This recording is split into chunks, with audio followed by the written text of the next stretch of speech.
Hello everyone, welcome to my channel. My name is Nidhi and today I am going to show you all the books that I have read in 2023. There are 20 books that I have read in 2023. इसमें बहुत अलग अलग genres हैं. Non fiction books भी पढ़ी है, fiction books भी पढ़ी हैं. There are some mysteries and a lot of other books. तो मैं आपको सारी दिखाती हूँ. First of all, I am going to show you all the books that I have read from the author Colleen Hoover. तो उनकी जो मैंने सबसे पहले बुक पढ़ी थी इस साल में वो थी इट एंड्स विद अस. ये बुक बहुत फेमस हो गई थी और मैंने नहीं पढ़ी थी तो I thought of read it. अच्छी स्टोरी है, बहुत अच्छी स्टोरी है. There is a girl and there is a boy, they met on the terrace and then the story goes from there. बहुत अच्छी लगेगी जिसको भी एक स्वीट सी फिक्शन पढ़नी है उसके लिए. बट मैं इसका सेकंड पार्ट प्रेफर नहीं करूँगी आप लोगों को, क्योंकि सेकंड पार्ट जो कि है इट स्टार्ट्स विद अस, ये मुझे अच्छा लगा बट इतना ज़्यादा अच्छा नहीं लगा, क्योंकि इसमें मुझे लग रहा था कि स्टोरी बहुत ज़्यादा स्ट्रेच करती है. मतलब फर्स्ट में स्टोरी बहुत फास्ट पेस थी, मुझे समझ आ रहा था कि क्या हो रहा है क्या नहीं हो रहा है. बट सेकंड में मुझे ऐसा लग रहा था कि बस ज़बरदस्ती ना स्टोरी खींचे जा रहे हैं. देन द थर्ड बुक जो कोलिन हूवर की मैंने पढ़ी थी वो थी वेरिटी. मुझे अच्छी लगी ये बुक. इट इज़ लाइक एक Verity's the name actually is author inside this book जो एक बुक लिख रही है पूरी series and then she met an accident और उसके बाद उसको रिप्लेस करने के लिए उनके हस्बैंड जो है वो ढूंढते हैं एक न्यू ऑथर. एंड वहाँ से फिर वो पूरी मिस्ट्री अनरिवील होती है कि कैसे एक्सीडेंट हुआ, क्या पास स्टोरी थी, सब कुछ. और एंड जो है इस बुक का मतलब that just leave you in confusion. इतना ज़्यादा कन्फ्यूजिंग सा एंड है इसका. आप भी सोचोगे कि वो इसके टू एंड्स हो सकते हैं. अब वो आपके ऊपर आप कौन सा मानते हो और कौन सा नहीं. देन फोर्थ बुक जो मैंने इसकी पढ़ी थी वो ये है हार्ड बोन्स. ये बुक बेसिकली इसमें देयर इज़ अ गर्ल, वो अपनी नाइट शिफ्ट से जो कि वो मैकडोनल्ड्स में एज वर्क कर रही होती है वहाँ से वापस आती है घर एंड शी फाइंड्स आउट कि उसकी मॉम ड्रग एडिक्ट है एक, तो वो मर चुकी हैं. एंड देन उसके पास कोई ऑप्शन नहीं है कि वो कहाँ जाए क्या करे. उसके जो लैंडलॉर्ड है वो आते हैं, वो बोलते हैं कि आप चले जाओ यहाँ से. तो वो डिसाइड करती है कि अब मैं अपने फादर के पास जाऊँगी जो किसी और स्टेट में रह रहे हैं. देन वो उनको कांटेक्ट करती है, वो वहाँ जाती है और उसके बाद पूरी स्टोरी वो चलती है आगे. और वो स्टोरी बहुत अच्छी और बहुत प्यारी स्टोरी है, आपको ज़रूर पढ़ना चाहिए. हार्ड बोन्स इसमें एक्चुअली ऐसा है जैसे हम बोलते हैं कि दिल टूट गया, तो दिल कैसे टूट सकती है उसमें बोन्स ही नहीं है. तो so it comes from there in this story. आप पढ़ के देखना, हो सकता है आपको अच्छी लगे. Then another set I am going to start is Chetan Bhagat की. मैंने 2-3 बुक्स पढ़ी थी, तो अगर मैं उससे स्टार्ट करूं, एक्चुअली मैंने 4 बुक्स पढ़ी हैं चेतन भगत की, जिसमें से एक मेरे पास एज सॉफ्ट कॉपी है, मतलब मैंने ई बुक पढ़ी है वो. उसका मेरे पास हार्ड कॉपी अभी है नहीं. वो है 400 डेज़. वो भी अच्छी थी. बेसिकली एक मिस्ट्री है, एक लड़की किडनैप हो जाती है अपने ही घर से और फिर 400 डेज़ के बाद वो कैसे मिलती है, कैसे उसको ढूंढते हैं. अब चेतन भगत की ना एक पूरी सीरीज़ है जिसमें सारे के सारे मर्डर्स से रिलेटेड या फिर कुछ भी किडनैप ऐसे क्राइम से रिलेटेड है वो पूरी की पूरी. और उसमें एंड में क्या होता है, मतलब उसमें 2 मेन कैरेक्टर हैं और वो दोनों ही ग्रो कर रहे हैं पार्ट बाय पार्ट. जैसे फर्स्ट पार्ट में they are in the college, उन्होंने जस्ट प्लेसमेंट्स लिए हैं. Then in the next part they are at some other stage, उन्होंने अपनी जॉब छोड़ दिया. Then they entered into detective, वो उन्हें पूरा डिटेक्टिव ही बनना है. उन्होंने अपनी अलग से कंपनी खोल ली है डिटेक्टिव की. तो ये चलता है. तो इसमें आप कोई भी एक बुक पढ़ लो. मेरे हिसाब से सारी बुक्स पढ़ने की ज़रूरत नहीं है. सारी ऐसे आपको लगेगा कि आप खुद ही गेस कर पा रहे हो पूरी स्टोरी, ये अगर आपने एक पढ़ ली तो. उसका मैं एग्जांपल देती हूँ. जैसे 400 डेज़ एक मैंने बताई आपको. देन दूसरी है ये गर्ल इन रूम 105. तो एक लड़की है जो उसका हॉस्टल का रूम 105 है, वो वहाँ डेड मिलती है. एंड देन ये जो दोनों डिटेक्टिव हैं, एक्चुअली इस स्टोरी में ये दोनों डिटेक्टिव नहीं है, इसमें वो दोनों अपनी एक प्लेसमेंट से जो उन्हें कंपनी मिली होती है उसमें काम कर रहे होते हैं. और बाद में जब वो ये सॉल्व कर देते हैं तो नेक्स्ट पार्ट जो है इस सीरीज़ का मैं बोल सकती हूँ, उसमें वो डिटेक्टिव अपनी पूरी कंपनी खोल लेते हैं, Z detective. Then next is this one one arranged murder. ये भी वही है, अरेंज्ड मर्डर है। एक इसमें सेम कैरेक्टर होते हैं, केशव होता है और एक सौरभ होता है। ये दोनों अपनी कंपनी खोल के बैठे होते हैं और उन्हें एक केस मिल जाता है, बहुत बोर होते हैं अपनी लाइफ से, तो उसको वो सॉल्व कर रहे होते हैं। अगर मैं थोड़ा देख के आपको बताऊँ इसमें क्या है, तो हाँ, इसमें ऐसा होता है कि जो लड़का है सौरभ, उसको एक लड़की पसंद आ जाती है, उसकी शादी फिक्स हो जाती है और वही लड़की मर जाती है, तो वो अपने ही फियांसे का केस सॉल्व कर रहा होता है। ठीक है। देन द डिफरेंट बुक जो मैंने पढ़ी है इस क्राइम सीरीज़ से अलग, वो ये बुक है, वन इंडियन गर्ल।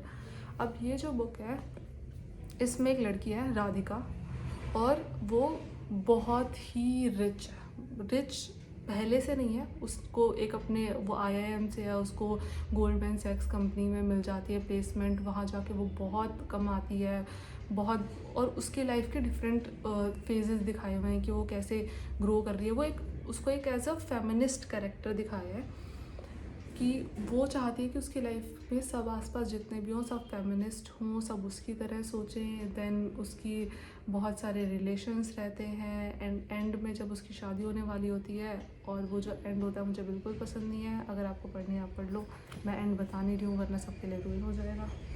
ठीक है, नेक्स्ट सीरीज़ में स्टार्ट कर रही हूँ, जिसमें मैं सारी नॉन फिक्शंस बुक बताने वाली हूँ जो मैंने पढ़ी है। अब मुझे पता है काफ़ी लोगों को बोरिंग लगती है, आप लोग ये पार्ट स्किप कर सकते हो अगर आप लोगों को नॉन फिक्शन बुक्स में कोई इंटरेस्ट नहीं है। लेकिन आई थिंक जितने भी बुक्स पढ़ना स्टार्ट करते हैं लोग, वो नॉन फिक्शन से स्टार्ट करते हैं। उन लोगों को लगता है कि हम नॉन फिक्शन पढ़ लेंगे और पता नहीं क्या ही अलग हो जाएगा लाइफ में।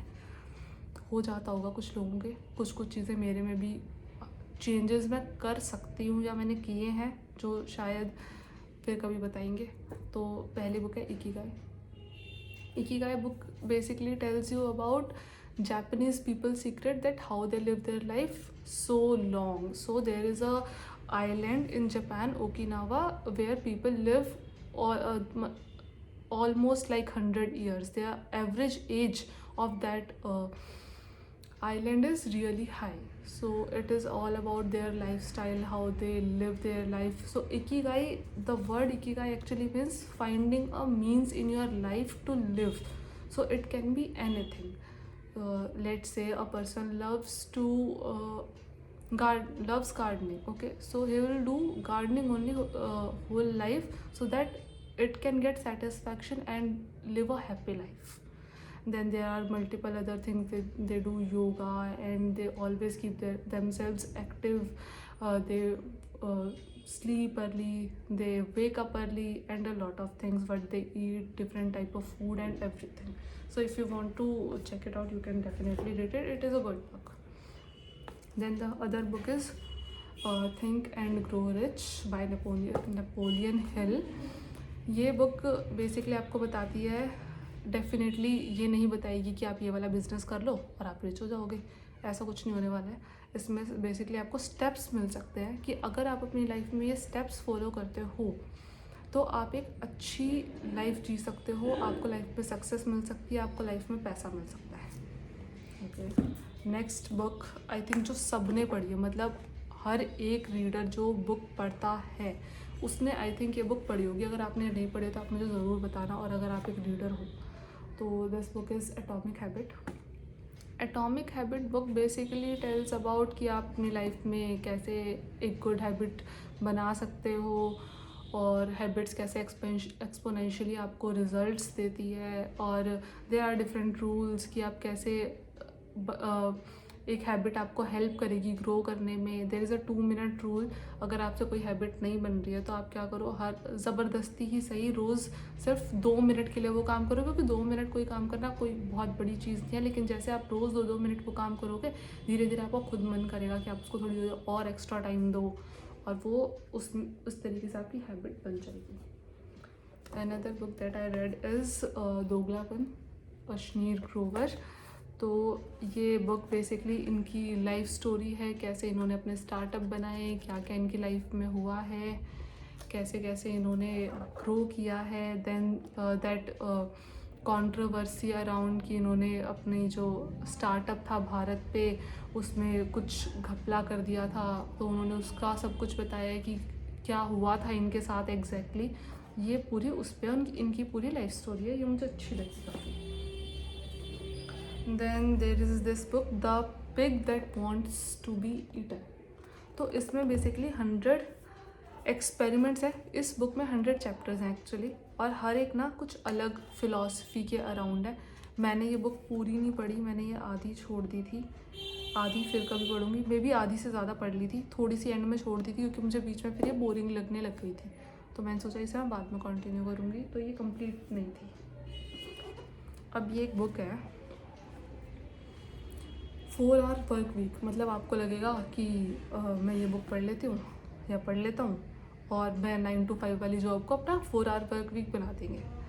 ऐसा कुछ नहीं होने वाला है, क्योंकि ये बुक आपको बोल रही है कि आप जॉब छोड़ दो, आप अपना बिजनेस करो। और 9 to 5 एस्केप यही है कि आप अपना जॉब छोड़ो, बिज़नेस करो और उस बिज़नेस को इस तरीके से ग्रो करो, इस तरीके से बनाओ, दूसरों पे अपने रिसोर्सेज इस तरीके से रखो कि आपको ज़्यादा काम करना ही ना पड़े, आप अपनी लाइफ में कहीं भी घूमो, कुछ भी करो। अब अगर आप एक ऐसे इंसान हो जिसको पसंद है कि मैं लाइफ में बस घूमता रहूँ या फिर मेरे को कोई एक स्टेबल जगह नहीं चाहिए, तो ये बुक वही बता रही है कि आज आप 4 महीने यहाँ रहो, वहाँ से काम कर लो रिमोटली, 5 महीने कहीं और रहो। देयर आर मल्टीपल कंपनीज जो आपको अलग अलग टाइप की सर्विसेज प्रोवाइड करती हैं, आप वहाँ से अपने मैनेजर्स हायर करो, वहाँ से अपने वर्कर्स हायर करो, वहाँ से पैसे बनाओ। और मतलब ऐसे बहुत सारे डिफरेंट है। मुझे ये बुक स्टार्टिंग में बहुत अच्छी लगी थी, एंड आते आते मैं बोर हो गई, क्योंकि मुझे हर जगह सिर्फ इतना ही दिख रहा था कि आप जॉब छोड़ दो, आप ये मत करो। क्योंकि ठीक है जॉब छोड़ दो, बिज़नेस कर लो, कुछ भी कर लो, लेकिन ज़िंदगी भर कोई घूम कैसे सकता है? घूम सकते होंगे, हो सकता है ऐसे लोग हों जो घूम सकते होंगे ज़िंदगी भर, मैं नहीं घूम सकती। मुझे घूमना बहुत पसंद है और मैं बहुत ज़्यादा घूमी भी हूँ, बट मैं इतने टाइम तक लगातार नहीं घूम सकती कि मैं 4 महीने 5 महीने घूम भी हूँ, फिर मैंने कोई और जगह स्विच कर ली, फिर मैं वहाँ फिर 4-5 महीने घूम रही हूँ। ये थोड़ा अजीब है। देयर इज़ अनदर बुक जो मैंने अभी बिल्कुल रिसेंट में पढ़ी है, the good girls guide to murder. बहुत ही रिसेंट पढ़ी है, मतलब मैं बताऊँ तो ये मैंने 2 दिन पहले ही ख़त्म की है, और ये बुक मुझे बहुत अच्छी लगी है। मतलब ये थी, मुझे लग रहा था हो सकता है ओवर हाइप्ड हो, मैंने ले ली थी। इसकी मेरे पास जो दोनों बुक्स हैं, अब मैं वो भी फॉलो अप पढ़ रही होंगी, तो ये बुक मुझे बहुत अच्छी लगी literally. Then the very over hype book fourth wing, and not over hyped at all. मतलब बहुत अच्छी बुक है, फैंटेसी बुक है। किसी ने अगर वो देखी है, मतलब सब ने ही देखी होगी, हैरी पॉटर सब ने देखी है, पढ़ी कितनों ने मुझे पता नहीं, बट मैक्सिमम सब ने ही देखी होगी हैरी पॉटर। और ये ना स्टोरी लाइन कुछ मुझे वैसी लगती है कि ऐसे थोड़ा जादू वगैरह आता है बीच में, then there are dragons, then अच्छी बुक है। और इसका जो एंड हुआ है इस बुक की ना, मैं एंड लाइन आपको दिखाती हूँ अगर आप पढ़ पाओ तो, ठीक है। एंड अगर ये बुक ऐसे एंड नहीं हुई होती, मतलब इसका एक प्रॉपर एंड होता ना, तो शायद मैं इसका सेकंड पार्ट इतनी जल्दी नहीं उठाना चाहती, क्योंकि ये इतनी ज़्यादा मिस्ट्री पे ख़त्म हुई है बुक। मुझे अब इसका सेकंड पार्ट चाहिए, आयरन फ्लेम, और मैं वो बहुत जल्दी पढ़ने वाली हूँ। Then there is another fantasy book, the girl who drank the moon. अब इसमें एक लड़की है जिसके लिए ये बोल रहे हैं कि the girl who drank the moon. So होता क्या है कि एक विलेज है, वहाँ पे बहुत रूमर्स होते हैं कि गांव के बाहर वाला जो फॉरेस्ट है, वहाँ पे बहुत सारे वहाँ पे एक विच रहती है, और वहाँ पे बहुत सारे बच्चों को हर साल ऐसे दे के आ चुके हैं वो लोग। मतलब हर साल एक बच्चा वहाँ पे वो रख के आ जाते हैं, और वो विच जो है वो उसको खाती है। अगर वो नहीं देंगे तो वो विच उस पूरे विलेज को डिस्ट्रॉय कर देगी। तो ये स्टोरी उसके अराउंड है। अब आप ये मत सोचना कि ये मैंने पूरी स्टोरी बता दी है, ऐसा मतलब आप जब इसको पढ़ोगे तो आपको इसको बहुत कुछ पता चलेगा। इतना तो आई थिंक अगर आप ये इसका पीछे पूरी जो इन्होंने समरी दे रखी है छोटी सी, जिससे आप देख सकते हैं आपको बुक लेनी है नहीं लेनी है, उसमें भी लिखा हुआ है, तो ऐसा कोई इशू नहीं है। Then there is another book, ये इस बुक का ना मैंने कभी सुना नहीं था, ना कहीं मैंने देखी। ये एक रैंडम चूज़ था मेरा जब मैं क्रॉस वर्ड गई थी। This book is this closure then you know. अब ये बुक मेरे को पर्सनली बोलूँ तो अच्छी लगी, थोड़ी स्लो लगी बीच में कहीं कहीं पे, वरना बहुत अच्छी बुक है। इस बुक में होता क्या है कि एज अ कपल और उनका जो बेबी होता है वो सोशल सर्विस ले जाती है। वो बच्चा बहुत छोटा होता है, तो इनके ऊपर ना कुछ एलिगेशंस लगती हैं, कुछ लोग इनके अगेंस्ट केस कर देते हैं कि ये कुछ गलत काम कर रहे हैं, तो इसलिए सोशल सर्विस आते हैं और वो उसके बेबी को लेके चले जाते हैं। अब ये जो कपल है ये उनके लिए पूरे फाइट करते हैं बेबी को वापस लेने के लिए, तो कैसे ये अपने आप को इनोसेंट प्रूव करते हैं। ये पूरी बुक उस पर ही है। तो if you want to read you can definitely. अब इसमें बहुत सारे लोग होंगे जिनको अपनी कुछ रिकमेंडेशंस हो सकता है मिल जाए, कुछ को हो सकता है कोई बुक की स्टोरी काफ़ी बोरिंग लगे तो वो बुक ना पढ़े। Then other gem that I read, like literal gem is this silent patient. सब ने ही इसकी हाइप सुन ली होगी मेरे ख्याल से अब तक। तो silent patient book is just awesome. मतलब जिस तरीके से ये बुक लिखी हुई है, आपको स्टार्टिंग में तो समझ ही नहीं आएगा कि ये ऐसे क्यों लिख दिया है, या ये बीच में क्यों इन्होंने ये कुछ पेजेस ऐड कर दिए हैं जो अभी तक इसका कोई रेलेवेंस आपको समझ ही नहीं आ रहा है। बट एंड जब आता है ना, इसका एंड इतना ज़्यादा सही है ना कि आपको ये बुक पढ़ने की ज़रूरत है। मतलब जिसको मिस्ट्रीज़ पसंद है उसको ये बुक पढ़ने की बहुत ज़्यादा ज़रूरत है। Okay, I think we are come to an end. सिर्फ 2 बुक्स बची हैं। पहली बुक है men are from Mars and women are from Venus. ये बुक बेसिकली बताती है कि कैसे men and women different type की पर्सनालिटीज़ हैं, कैसे वो डिफरेंट टाइप से सोचते हैं। तो अगर आपको समझना है कि मैंने ऐसे बोला उसको, उसने ऐसे क्यों समझ लिया, या मेरा तो ऐसा कोई मतलब ही नहीं था बोलने का, उसने ओवरली उस बात को ले लिया, तो आप समझ सकते हो कि कोई भी मैन या वुमेन कैसे सोचते हैं किसी बात को, या किसी बात से कैसे डील करते हैं, वो आपको इस बुक में पूरा मिलेगा। Then the last book is the alchemist. This book basically tells you to stay on your goal. जो आपको लाइफ में चाहिए वो आप ले सकते हो, आपको सिर्फ डिटरमिन्ड रहना है, और जो आपके लिए बना है वो आपको मिलेगा ही मिलेगा, चाहे आप कुछ कर लो। इस बुक में ना मैंने एक लाइन भी मार्क की हुई है, अगर मैं आपको दिखा दूँ, ये देखो, आई थिंक आप पढ़ पा रहे होगे इसको। तो this line is when you want something all universe conspires in helping you to achieve it. So अगर आप कोई चीज़ बहुत शिद्दत से चाहो तो पूरी कायनात उसको आपसे मिलवाने में लग जाती है। शाहरुख खान का बहुत ही फेमस डायलॉग। इसके साथ हम वीडियो का एंड करते हैं। आपको पता चल गया कि ये डायलॉग कहाँ से आया आज finally. Okay, bye bye, take care, like share and subscribe.